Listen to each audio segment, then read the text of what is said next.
A couple of days ago, the Lord led my wife to this article here. She printed out, but here it is on the screen, and contains some very interesting information.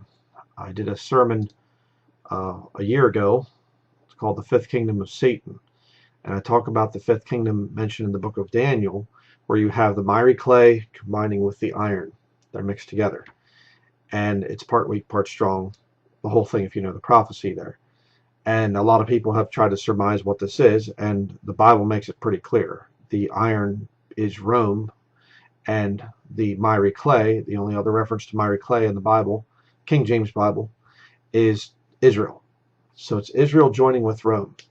And these two have been working together now for the last 2,000 years approximately. There's some debate about when it got started, but that's another study.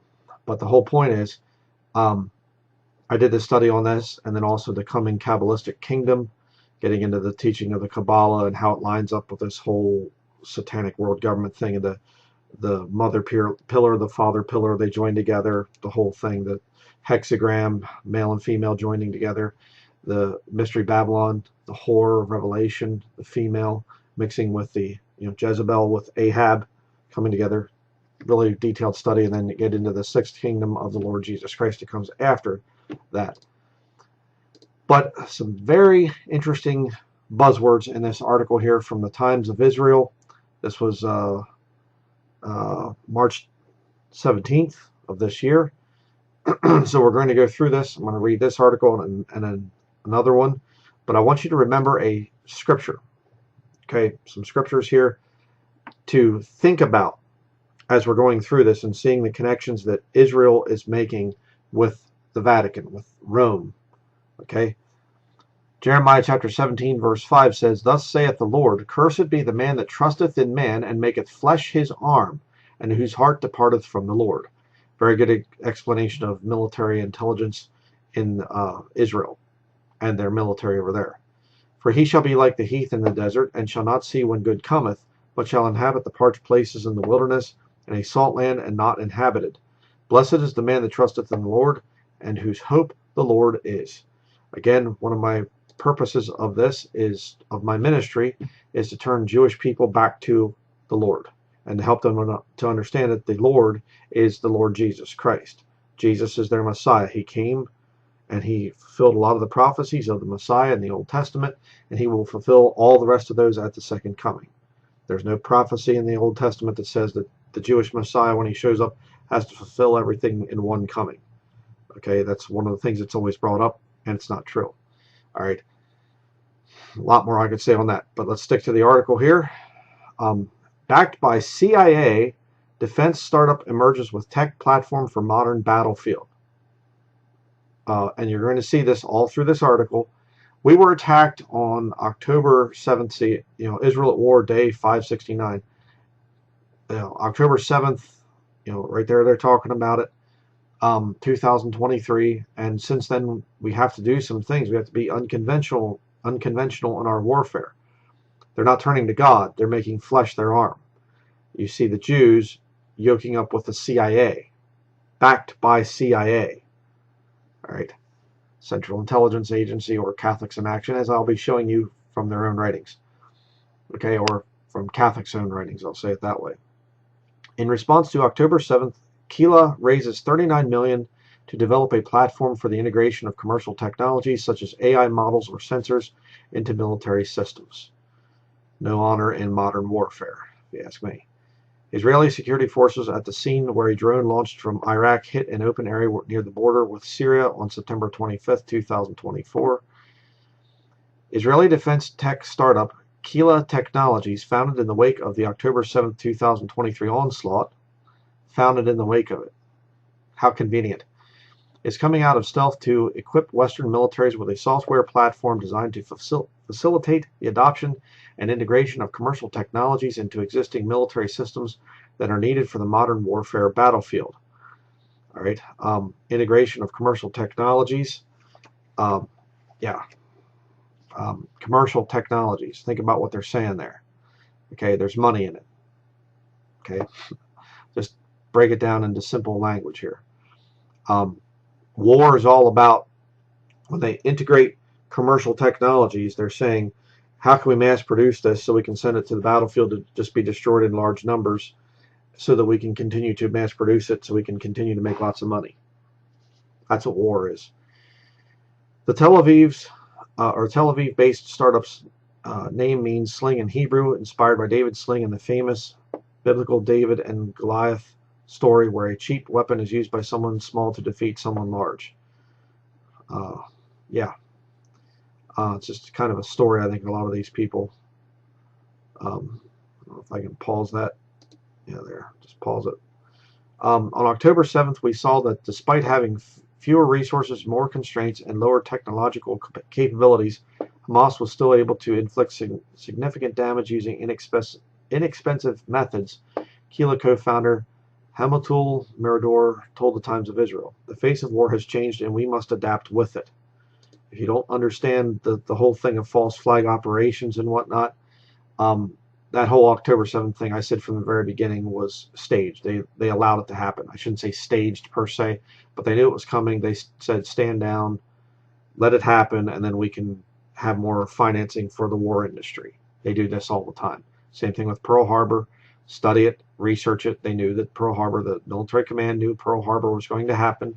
They allowed it to happen, and so that we get into World War II. A fact of history.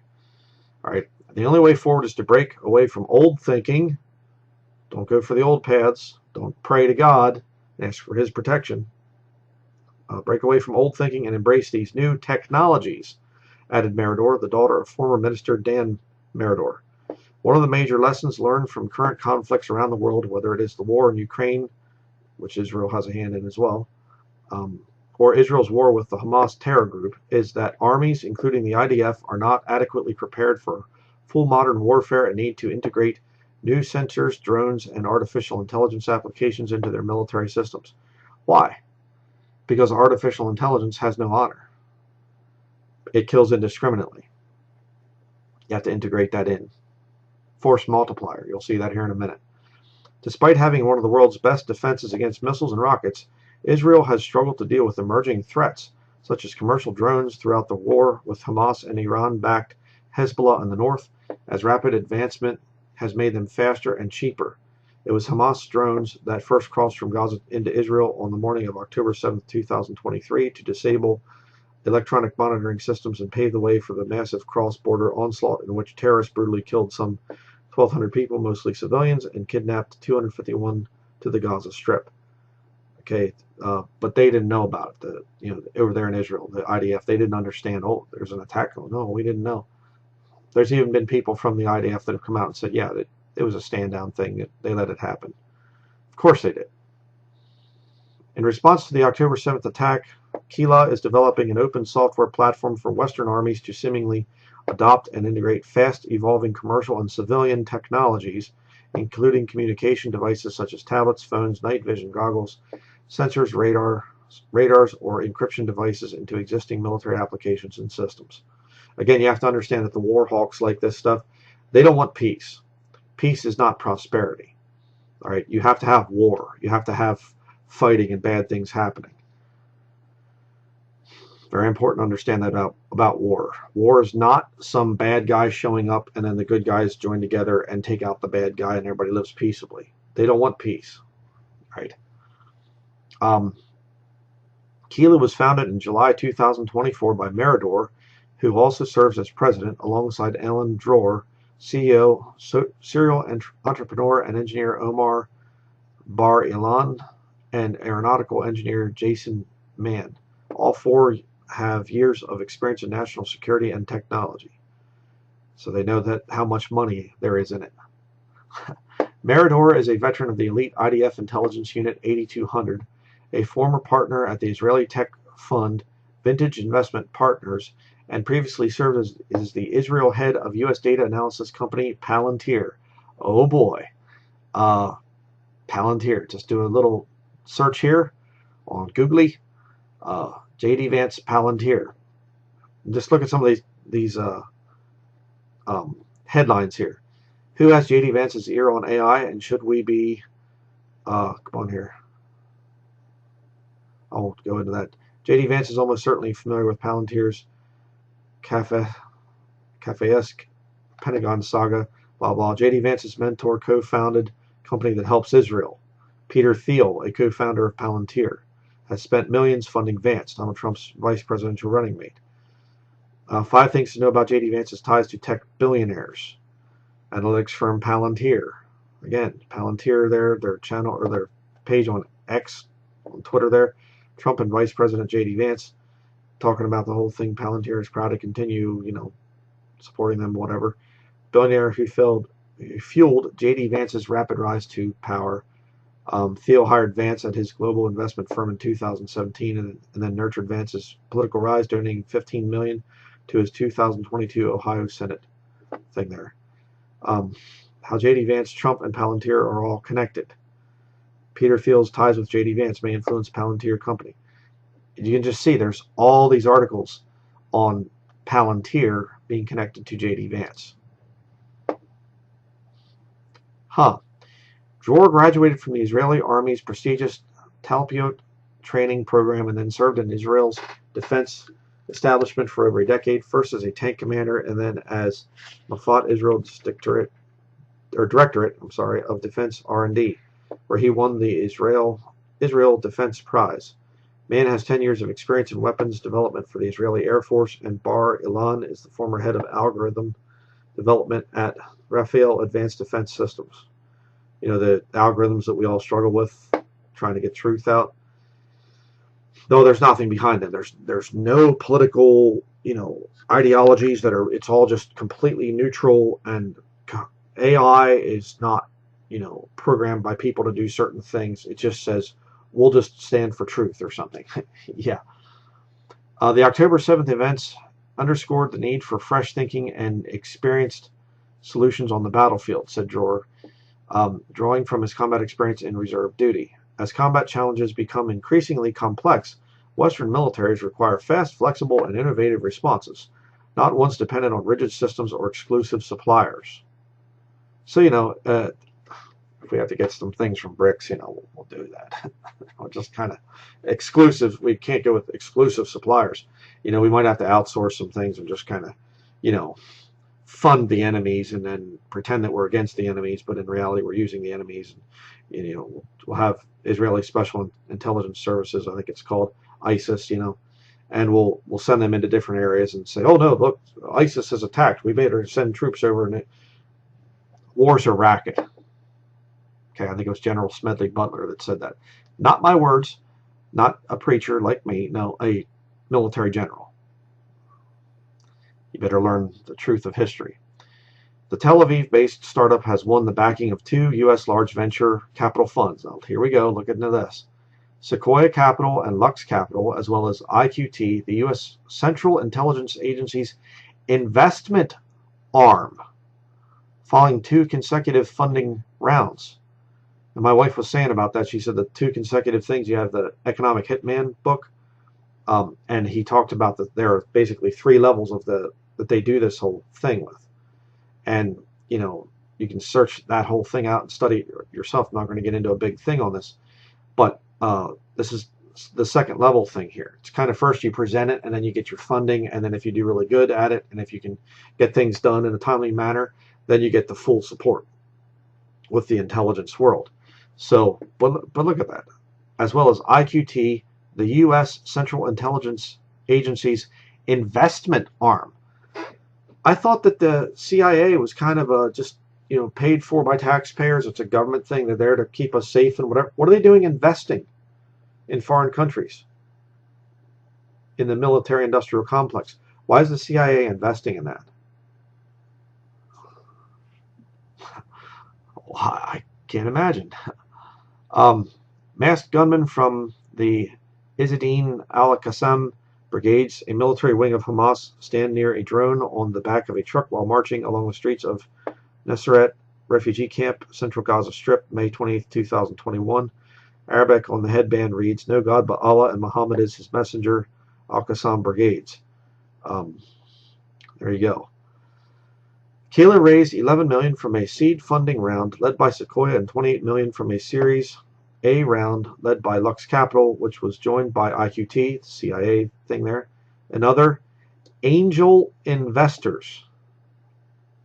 She read that to me when she was reading through this article here. She read that and I said, whoa, hold on a second, go back. I said, did you just say an angel investor?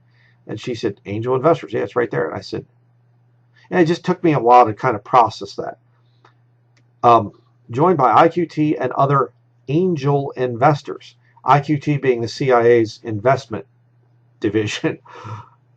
And angel investors, kind of like the Jesuits were originally, trying to call themselves the Society of Jesus. Talk about a sick inside joke. Angel investors that the CIA, it says other angel investors. That would mean that the IQT there, the CIA investment firm, is part of the angel investors. What? It's crazy. To date, the startup has raised a total of $39 million in capital and employs 25 people at its Tel Aviv headquarters.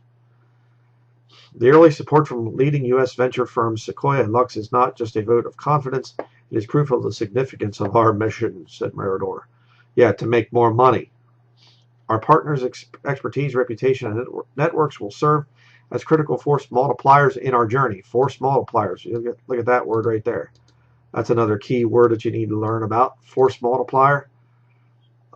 We need to have lots of new ways that we can fight. If they bring missiles against us, we need to have the Iron Dome system. If they bring drones, we need to be able to have some kind of an electric thing, directed energy weapon or something to knock the drones out of the skies. If they shoot at us with bullets, we'll have bulletproof vests. If they shoot at us with force multipliers, okay, it makes your military force much better. Well, hey, Israel, hey, Jews, here's a force multiplier. Blessed is the man that trusteth in the Lord and whose hope the Lord is. There's the ultimate force multiplier for you there, Jews. But up here, cursed be the man that trusteth in man and maketh flesh his arm and whose heart departeth from the Lord. Israel right now is under God's curse. That's why they're heading for the time of Jacob's trouble. You see. From proving the platform in Israel to scaling across Western defense markets.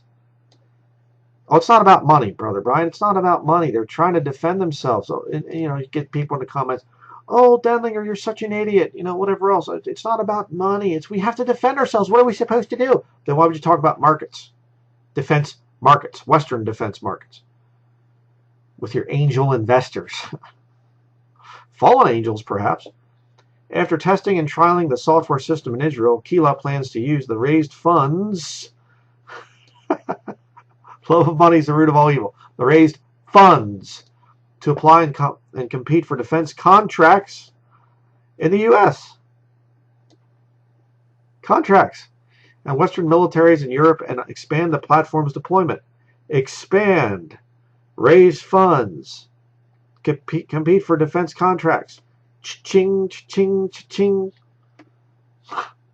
The founding team of Kila embodies the very best of Israel's defense tech ecosystem, from Iron Dome architects and Talpiot graduates to Unit 8200 veterans, said Sequoia General Partner David Kahn. There, it should be C-O-N-N or C-O-N, Kahn. Their ability to deliver mission-critical solutions in days instead of months is already redefining Israel's defense capabilities. Kila's impact will extend far beyond Israel, fundamentally strengthening the defensive capabilities of the entire Western alliance, Khan remarked. Yeah. So, there you have the IQT as the U.S. Central Intelligence Agency's investment arm. Okay, so let's look at this thing now on the CIA. All right, this is the CatholicHerald.com. Why Catholics thrive in the CIA. This is back in 2016. Okay, all about Catholics in the CIA.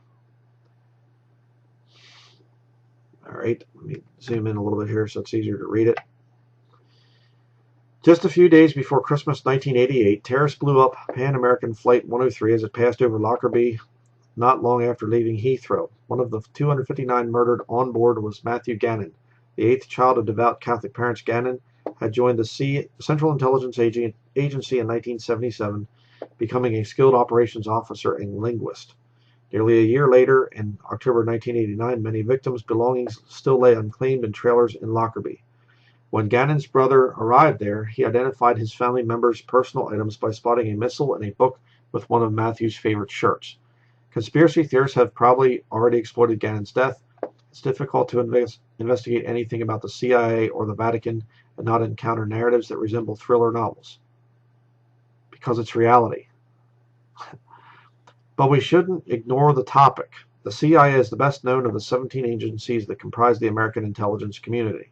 It has earned itself nicknames like Catholic Intelligence Agency and Catholics in Action. It's worth explaining why. They're not denying it, in other words. It is a lot of Catholics and very much serving of the Vatican. Okay. Let's get to this article here quick that my wife printed out.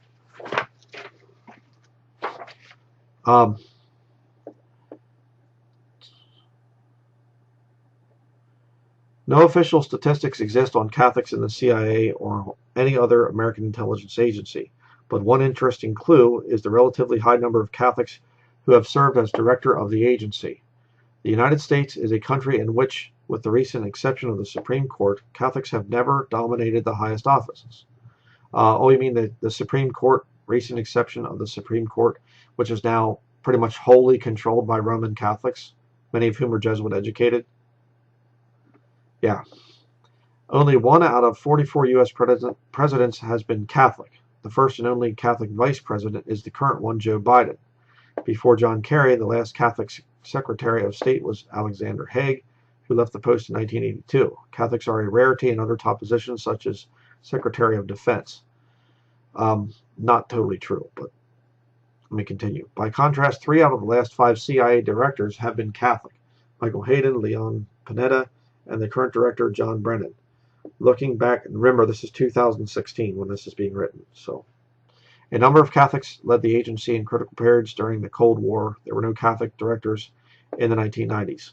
Some of the most influential directors in CIA history have been Catholic, men such as Walter Bedell Smith, John McCone, William Colby, and William Casey. They were not just casual Catholics. They were devout mass-goers, in many cases members of groups like the Knights of Malta.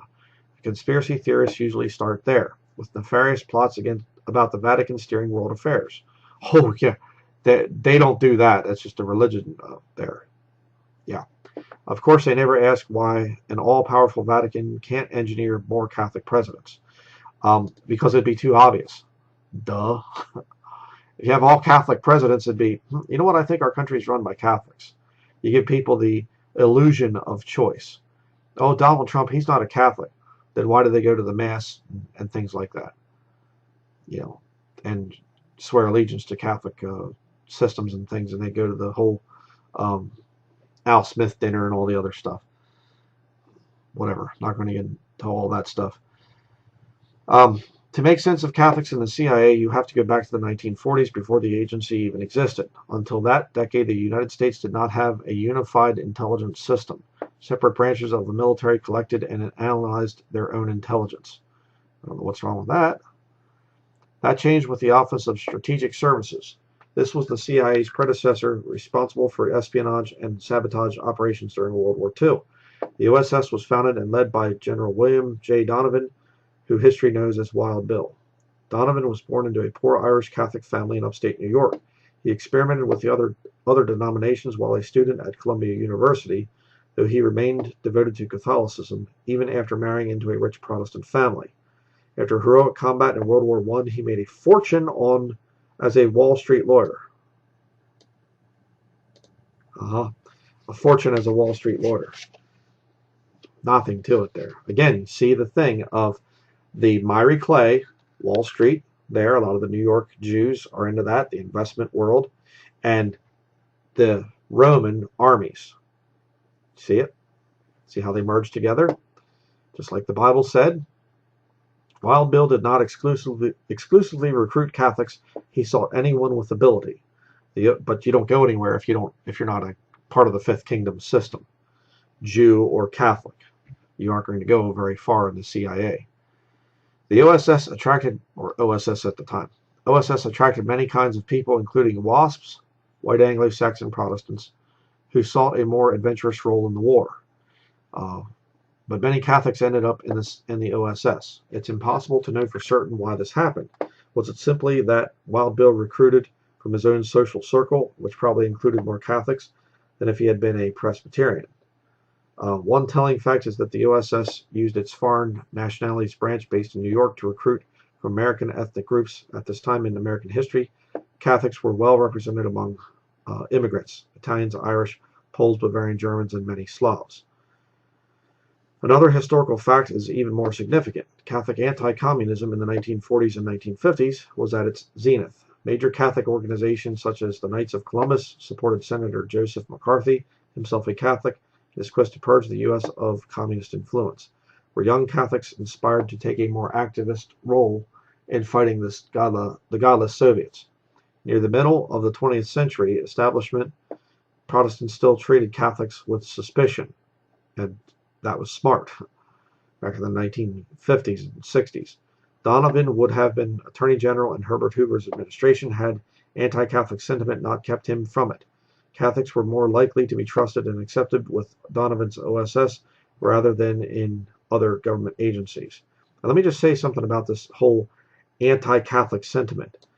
Bible-believing Christians, we are against Catholicism, and when we bring out things and we harshly rebuke Catholics, we'd like to see the Catholics get saved.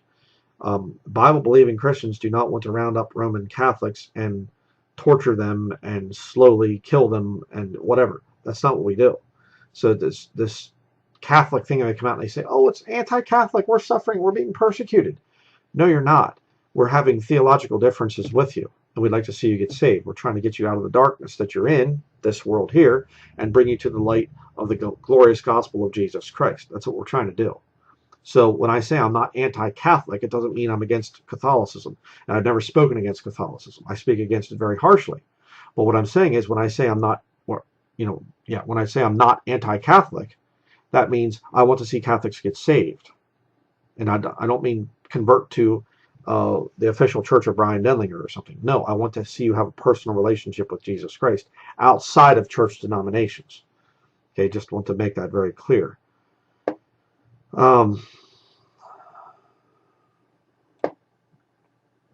Near the middle of the 20th century, establishment Protestants still treated, okay, I already read that. Today, many admire the OSS for its daring do, but many government figures had only contempt for the agency when it existed. Not only did they spurn its objectives as amateurs, operatives, as amateurs, they also resented them for encroaching on others' territory. Critics of the OSS included J. Edgar Hoover, the head of the Federal Bureau of Investigation and an enemy of Donovan's. In many ways, then the OSS was a haven for outcasts, making it even more suitable for unfashionable Catholics. From its earliest stages, the OSS was involved with the Catholic Church. They're admitting it. Surrounded by the Axis powers, the Vatican was an important intelligence service or source for Donovan and his spy network. Who better to cultivate sources within the Catholic community than Catholics themselves? Donovan already had extensive contacts within the church. He was friendly with Cardinal Francis Spellman of New York, a dedicated anti-communist. Cardinal Spellman acted as Donovan's liaison to other Catholics, including apostolic delegate in Washington who promised intelligence reports from Catholic diplomats in Europe and Japan. Donovan also worked with a Belgian Dominican priest, Father Felix Morlian, to set up a separate Catholic espionage operation in Europe called Pro Dio. The OSS shut down in 1945, but U.S. intelligence and the Catholic Church remained strongly connected. The CIA's first priority after its creation in 1947 was to ensure that the communists lost the Italian elections of April 1948. A CIA intelligence estimate from that era said that Italy would become a dictatorship if the communists won, and devout Catholics everywhere would be gravely concerned regarding the safety of the Holy See. The CIA spent millions, much of it acquired through shady means. Shady means? Yeah. Since the agency did not have its own budget to influence the elections. The money sifted through fronts to prominent Italians and organizations such as Catholic Action. The plan worked. Italy's Christian Democrats won, keeping the communists out of the new government. And again, what are you seeing here? You're seeing the friction, the part weak, part strong, the internal fighting between the communistic Jews and the fascist Catholics. And they fight each other all the time. Miry Clay and the Iron of Rome. The early cooperation with the Church is likely to have established the Catholic officers' dominance in the CIA's covert operations wing. And since those CIA directors with intelligence experience have tended to come from the covert action side of the business, this could explain Catholic's frequent appearance in the top spot. For the next several decades, the CIA continued to develop its relationship with the Church. And again, where's this stuff at in the New Testament? Go out and preach the gospel to every creature. And while you're at it, make sure you're spying. Make sure that you're kind of getting an idea of what's going on so that you can later report back to the, Pope Peter the First. This isn't there. This is not Christian. The Catholic Church is a political organization. That's all that it is. An important figure in this respect was James Jesus Angleton, the CIA's legendary counterintelligence expert. Angleton, whose middle name came from his Mexican Catholic mother, had served in Rome for the OSS and remained there as a station chief for the CIA. Rome was then one of the most important centers of espionage. It's in the book of Acts. I forget which chapter it's in, but the apostles they were kind of the center of espionage. Where was it? Antioch. Yeah, Antioch was the center of espionage. I think it says it in Acts 11 someplace. I don't remember where. A little sarcasm there. Angleton was the CIA's point man for Vatican affairs, getting information from papal nuncios assigned in hostile countries. Angleton was forced out of the CIA in the 1970s, a rotten decade for American intelligence. Congressional committees began investigating the agency over political assassinations and other unsavory practices. American liberals, including President Jimmy Carter, were especially squeamish about cloak and dagger espionage. In the late 1970s, Carter's CIA director Stansfield Turner gutted the organization's covert ranks in what became known as the Halloween Massacre. How many Catholic Cold Warriors were affected? Since many of the sacked officers were over 40, they had signed up during the golden age of anti-communism and probably included many Catholics. In 1980, one former officer bearing the telling name Bill O'Brien considered suing the agency for age discrimination. The last OSS veteran to lead the CIA was Bill Casey, who took control in 1981 after managing Ronald Reagan's presidential campaign. Oh, did you get that? The last OSS veteran to lead the CIA was Bill Casey, who took control in 1981 after managing Ronald Reagan's presidential campaign. Ronald Reagan was a great president and everything, yet, and his slogan was "Make America Great Again." They used an actor named Ronald Reagan to deceive the masses. They used an actor named Donald Trump to deceive the masses. Probably no connection. A dedicated Catholic, Casey had worked with Bill Donovan and sought to drag the CIA out of the doldrums of the previous decade. Casey continued the tradition of working with the Church to fight communism. In line with Reagan's focus on Central America, Casey used Catholics in the region to counter the Nicaraguan Sandinistas and left-wing liberation theology. He often delivered intelligence briefings on Poland and the Soviets to Pope John Paul II. Again, this head of Christianity, supposedly. Bring in the CIA guys. It's time for my briefing from the CIA. Yes, Your Holiness. Okay. When the Soviet Union fell, the anti-communism that had inspired so many fell with it. Around 1993, the agency began to downsize, offering older employees as much as 17,000 pounds, to retire early. There have been 3 Catholic directors since then. Of those, only the current chief, John Brennan, has worked for the agency before leading it. In 2015, he announced that he wanted to change the CIA structure to prepare it for new threats, especially cyber warfare.